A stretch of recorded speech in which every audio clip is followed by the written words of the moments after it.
오늘 아침까지만 해도 나올 때 무척 더워가지고 제가 외투를 안 입고 왔는데 강릉에 오니까 기온이 뚝 떨어졌네요. 제가 오늘 말씀드릴 거는 이제 양자내성 암호 전환 정책을 미국, 영국 이런 선진국에서 어떻게 추진을 하고 있고 우리나라에서 어떤 정책을 지금 추진하고 있는지에 대해서 말씀을 드리겠습니다. 사실 양자 컴퓨터 대응을 하는 퀀텀 세이프 크립토라고 그러면은 두 가지가 있습니다. QKD라고 해가지고 여러분들이 지금까지 계속 강연 듣고 많이 들었던 퀀텀 키 디스트리뷰션인데, 이게 이제 SKT가 양자폰 얘기하면서 양자암호 통신으로 먼저 얘기를 핫 이슈가 되면서 이게 이제 양자암호 통신으로 이렇게 일반적으로 좀 각인이 됐었어요, 예전에는. 근데 QKD는 하드웨어, 그러니까 물리적 성질을 기반으로 해서 양자 컴퓨터에도 안전한 키 분배 장치입니다. 또 하나 PQC라고 있습니다. 포스트 퀀텀 크립토 또는 이제 퀀텀 레지스턴트 크립토라고 해가지고 이거를 이제 한국말로 번역하면 양자 내성 암호인데, 이거는 뭐냐? 소프트웨어입니다. 소프트웨어 기반으로 수학적으로 양자 컴퓨터에도 깨지지 않는 안전한 암호 체계를 PQC라고 부릅니다. 그러면 암호 통신은 어떻게 이루는지 간단히 제가 좀 설명을 드릴게요. 앨리스하고 밥이라는 두 사람이 암호로 주고받고 싶어요. 그러면 처음에 어떻게 하느냐? 난수를 생성해 가지고 비밀키를 생성을 합니다. 그 다음에는 너 누구니? 나 밥이다. 이게 확인이 되면 이걸 사용자 인증이라고 하는데, 그 다음에 키를 공유를 합니다. 그 다음에 내가 암호화해서 보낼 메시지를 서로 주고받는 거예요. 이게 이제 암호 통신의 절차입니다. 근데 QKD는 이 암호 송수신 과정에서 암호 키만 주고받는 겁니다. 사용자 인증이나 메시지 전송은 기능은 없습니다. 근데 이제 요 첫 번째 비밀키를 생산할 때, 난수를 발생해서 비밀키를 생산할 때 그때 양자 성질을 이용해서 양자 난수 발생기 QRNG라는 게 있거든요. 이거를 이제 양자 성질을 이용해서 난수를 발생하는 요게 양자 난수 발생기만 있습니다. 그래서 위에 보시는 것처럼 QKD는 암호 키만을 공유하는 별도의 보안 하드웨어 장비입니다. 메시지는 기존의 보안 장비를 통해서 주고받을 수밖에 없어요. PQC는 사용자 인증 기능하고 메시지 암호 통신, 비밀키 공유할 수 있는 이 세 가지 기능을 다 갖춥니다. 수학적으로. 자, 대중들한테 양자 컴퓨터가 아마 제가 알기로는 이 구글에서 2019년도에 이거 발표하면서 확 관심이 올라갔습니다. 구글에서 뭘 발표를 했느냐? 슈퍼컴퓨터로 한 10,000년 걸릴 일을 수십 분 내에 끝내버리겠다. 끝낼 수 있는 양자 컴퓨터를 개발했다고 공개를 했어요. 이것 때문에 이제 세계적인 관심사가 불러일으켰고요. 우리나라도 정부에서 신성장 4.0 전략을 발표하면서 뭐 2030년도 정도에 500큐빅 정도의 양자 컴퓨터를 개발을 하겠다. 정부에서 이렇게 발표를 했습니다. 올해까지는 뭐 20큐빅 정도 얘기가 나오고 있는데요. 사실 IBM은 22년도에 434큐빅, 금년 말에 한 1121큐빅, 2033년 되면은 어느 정도냐? 10만 큐빗을 만들겠다.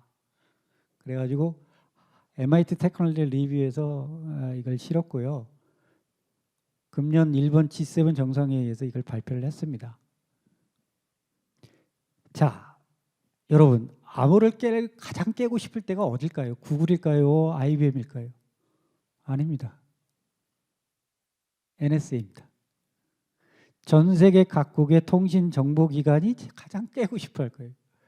그래서 사실은 상용 양자 컴퓨터는 별로 저는 그렇게 개인적으로는 크나큰 위험해요. 진짜 위협은 어디 있다?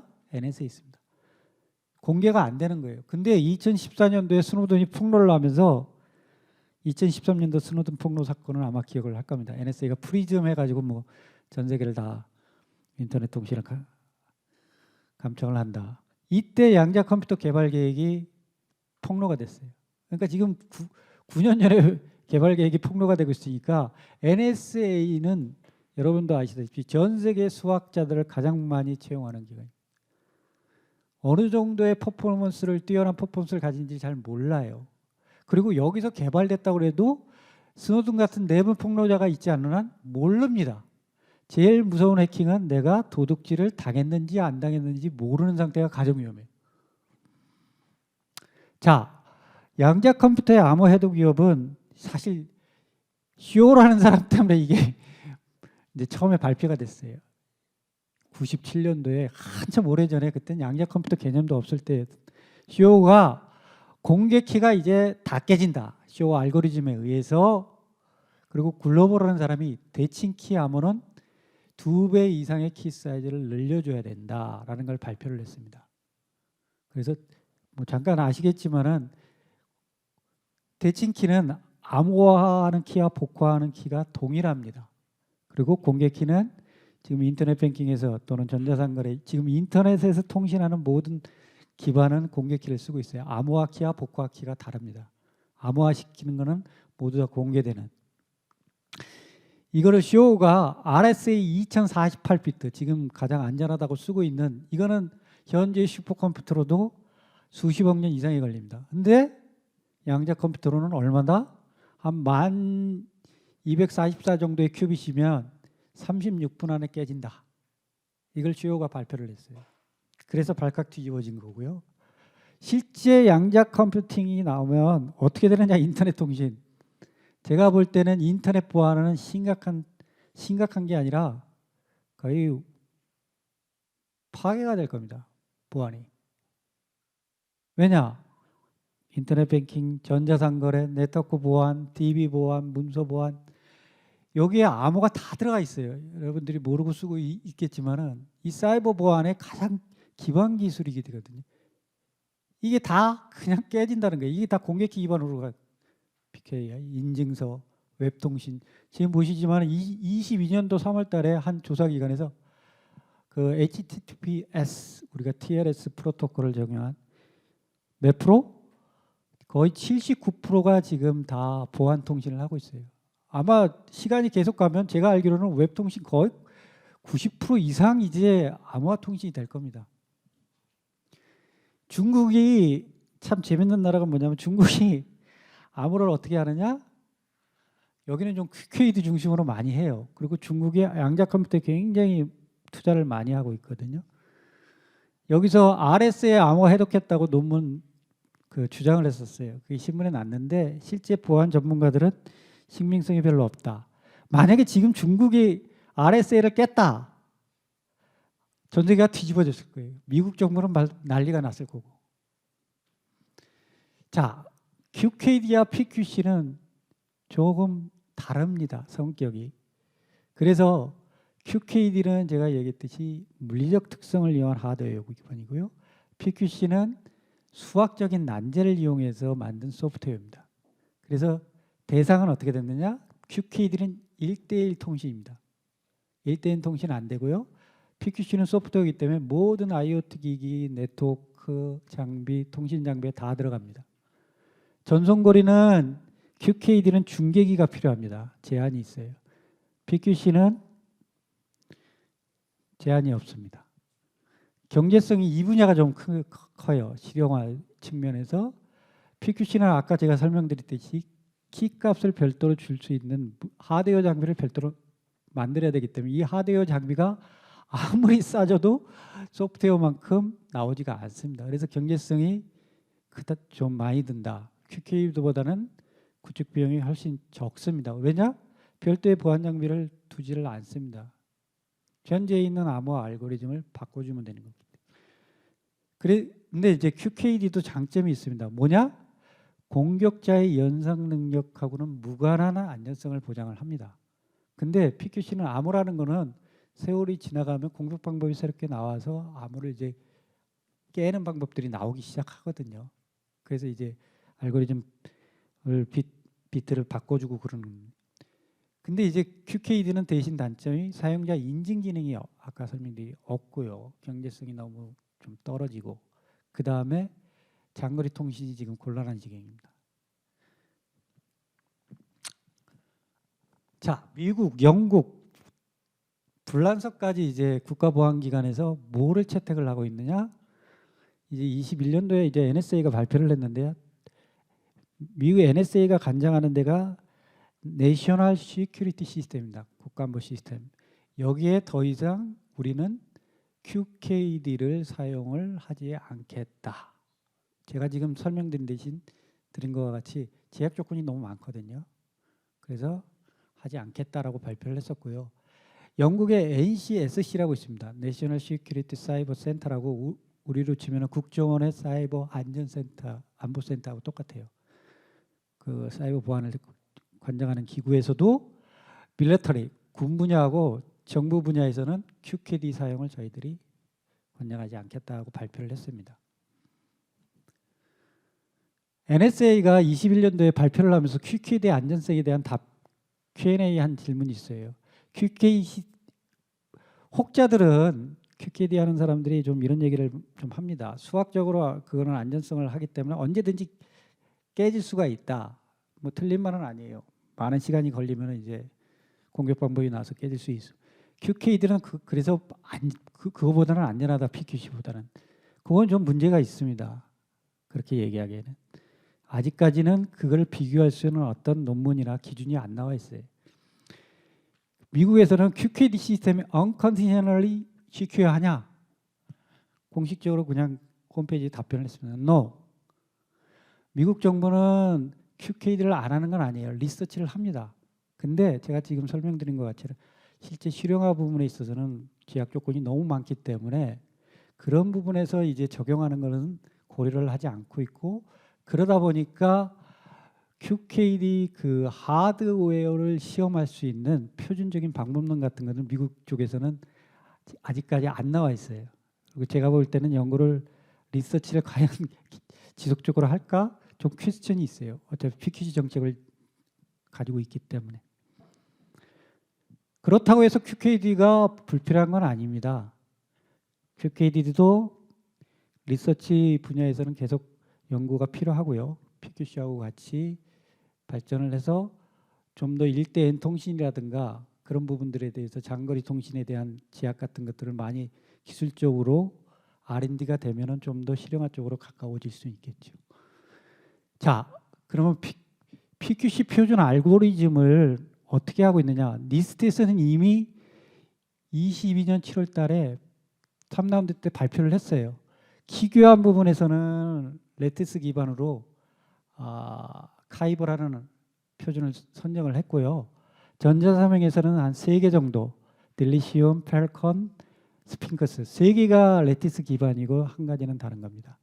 그리고 4라운드에서 키교환인 레티스 기반으로만 있으니까 이제 코드 기반으로 2개를 했고, 전자서명은 8월 달에 지금 예정을 하고 있습니다. 하나 이미 키교환 부분에서는 카이버가 대표적인 걸로 판단이 되고 있고요. 국내도 작년부터 KPQC라고 해가지고 국가보안기술연구소 주관으로 이 공모 사업을 하고 있어요. 공모전 하면서 알고리즘을 24년 9월 달에 선정을 할 예정입니다. 좀 16개가 나와 있습니다. 레티스 기반이 3개, 키교환에 코드가 3개 이런 식으로 해서 아마 제 예상으로는 2개 내지 3개가 정도 선정이 되지 않을까 이렇게 생각해요. 자, PQC 전환이 왜 이렇게 중요하냐? 네이처라는 논문에서 이게 발표가 됐어요. 저도 이거 보고서 깜짝 놀랐는데, 아니 과학 사이언스 최고의 논문에서 PQC 전환 정책이 논문으로 채택이 됐어요. 그래서 미국에서 지금 보면 PQC 트랜지션 타임라인이 이게 필요하다. 그리고 이산대소하고 퀀텀 컴퓨터를 깨는 인수분해 암호는 15년 안에 깨질 확률이 50% 이상의 사람들이 깨질 것이다. 그러므로 빨리 PQC 전환에 대한 가능한 시작을 해야 된다 하고 나와줬습니다. 자, 왜 전환해야지? 양자 컴퓨터 이제 출현 때문에 그런데 이게 이제 22년도에 글로벌 리스크 인스티튜트라는 곳에서 조사를 했습니다. 전문가들한테 물어봤어요. 야, 한 15년 내에, 그러니까 RSA 2048 비트를 깰 수 있는 24시간 내에 깰 수 있는 15년 이내에 나올 거냐 물어보니까 한 반 정도가 50% 정도가 출현할 것이다. 20년 정도 되면은 한 86%, 43명 물어봤는데 한 38명이 한 50% 이상 깨질 것이다. 이런 설문조사가 있습니다.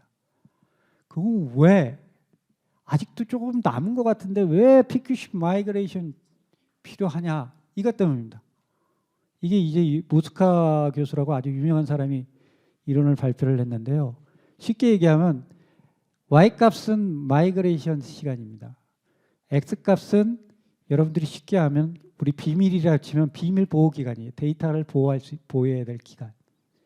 요 기간하고 Z는 이제 CRQC라고 해가지고 이게 공개키 암호를 깰 수 있는 양자 컴퓨터.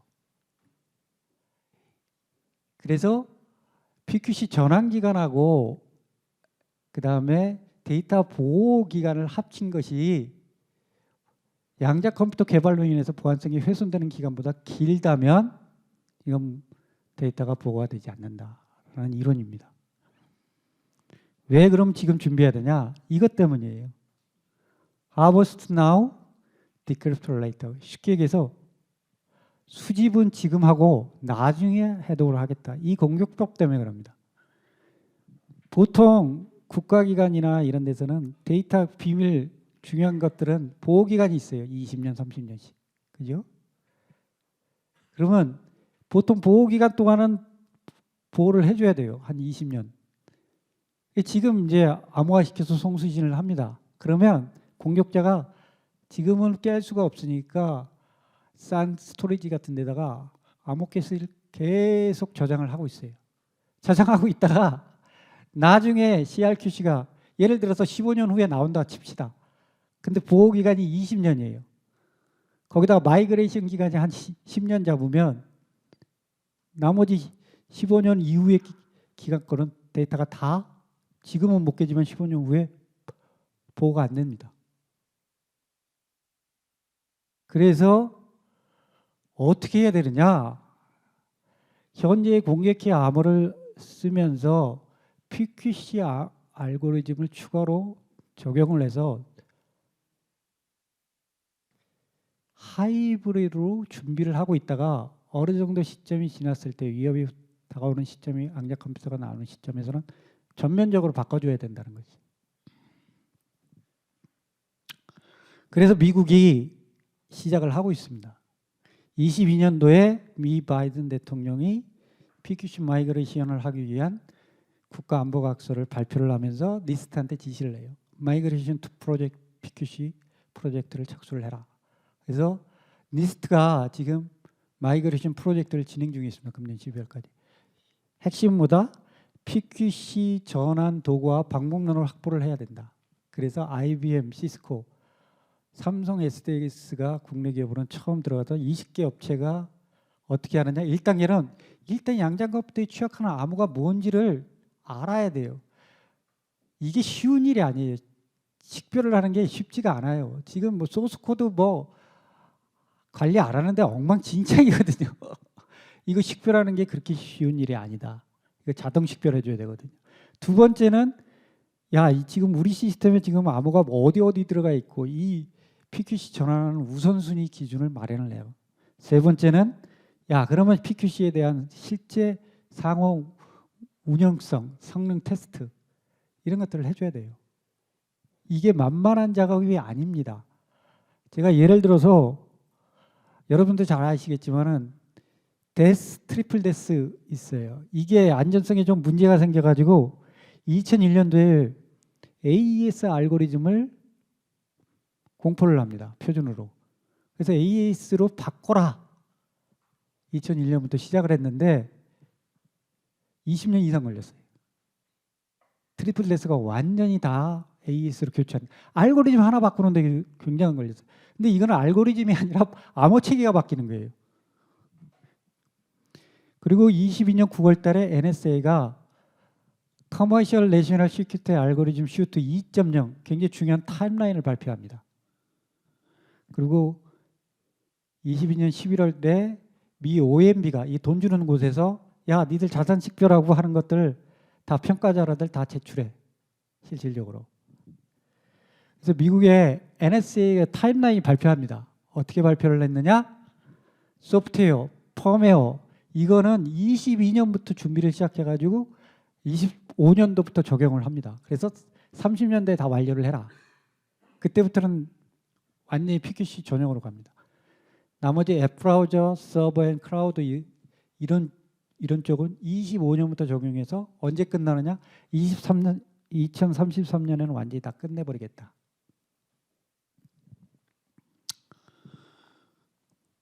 유럽은 어떻게 했느냐? 유럽도 마찬가지예요. PQC ESTI라고 유럽 전기통신표준협회에서 PQC 전환 전략 및 퀀텀 세이프 스킴을 발표를 합니다.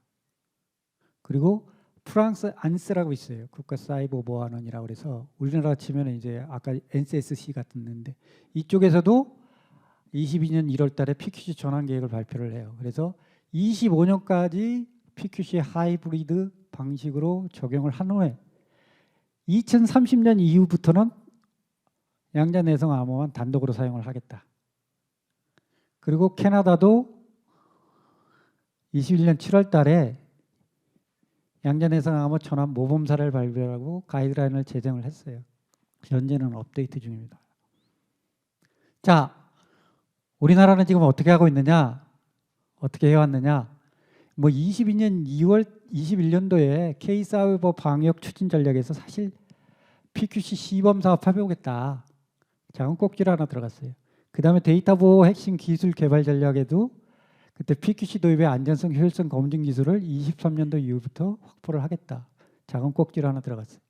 그러다가 K-네트워크 2030 23년도에 이거 PQC 전환 검증 기준 및 전환 가이드라인을 23년 이후로 마련을 하고 안전성 성능 검증 시험을 한 다음에 다른 분야에 적용을 해보겠다 하고 25년도에 작게 뭐라 그럴까 조금 방향 정도 약간의 큰 다른 거하고 같이 작게 들어갔는데 이래가지고는 좀 어렵거든요. 그래서 별도의 국가 차원의 PQC 전환 정책 수립이 좀 필요하다.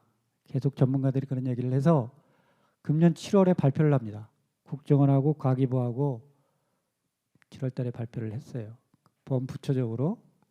그래서 비전은 뭐 보시는 것 같고 목표가 23년도에 양자 전환 시대를 맞이해서 양자 내성 암호 체계로 완전히 완비를 한다. 25년에 끝내겠다라는 게 그 목표고요. 추진 전략은 뭐 6가지를 발표를 합니다. 역량 확보 및 제도 절차를 마련하기 위해서 기술 확보, 제도 정비, 절차를 정립을 하고 그 다음에 전환을 이제 지원을 해주고 실제 생태계를 조성할 수 있도록 암호체계 전환 지원, 인증 인프라 고도화, 산업 기반 구축 이렇게 해가지고 6가지 추진 전략을 발표를 합니다.